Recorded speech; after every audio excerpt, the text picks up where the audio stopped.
দক্ষিণ আমেরিকান অনূর্ধ্ব-20 চ্যাম্পিয়নশিপের এবারের আসর খুব বাজেভাবে শুরু করেছিল ব্রাজিল। তবে কথায় আছে, শেষ ভালো যার সব ভালো তার। সেটাই প্রমাণ করেছে সেলেসাওরা। চির প্রতিদ্বন্দ্বী আর্জেন্টিনার কাছে 6-0 গোলে হেরে টুর্নামেন্ট শুরু করেছিল। এরপর গ্রুপ পর্বের খেলায় কলম্বিয়ার বিপক্ষেও হেরেছিল। সেই ব্রাজিল কিনা আসরের চূড়ান্ত পর্বে এসে এখন সবার উপরে। ধুলো, ময়লা ও ক্ষতিকর ধূলিকণা থেকে নিমিষেই মুক্তি দেয় চৌধুরী এয়ার পিউরিফায়ার। এর শক্তিশালী সাকশন ঘরের কোনায় কোনায় লুকিয়ে থাকা সকল ধুলা টেনে ফিল্টার করে এবং বের করে আনে নির্মল ও স্বাস্থ্যকর হাওয়া।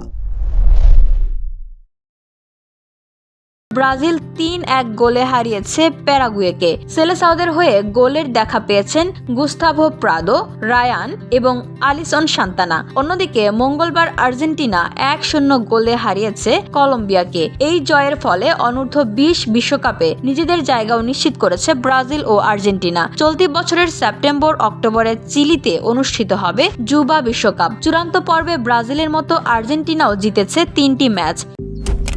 মালয়েশিয়ান প্রযুক্তিতে তৈরি অত্যাধুনিক cleaning machine modern vacuum cleaner যে কোনো ধরনের ধুলো ময়লাকে পরিষ্কার করে ঘরকে করে তুলুন চকচকে ও আকর্ষণীয়। Modem, brand of luxury. দুই দলেরই পয়েন্ট 9, কিন্তু গোল ব্যবধানে থাকায় টেবিলের শীর্ষস্থান দখলে নিয়েছে ব্রাজিল। এবারের আসরে কোনো ফাইনাল ম্যাচ অনুষ্ঠিত হবে না। যে দল টেবিলের শীর্ষে থেকে আসর শেষ করবে তারাই হবে চ্যাম্পিয়ন। আগামী শুক্রবার অলিখিত ফাইনালে ব্রাজিলের মুখোমুখি হবে Argentina. VOD Bangla news desk.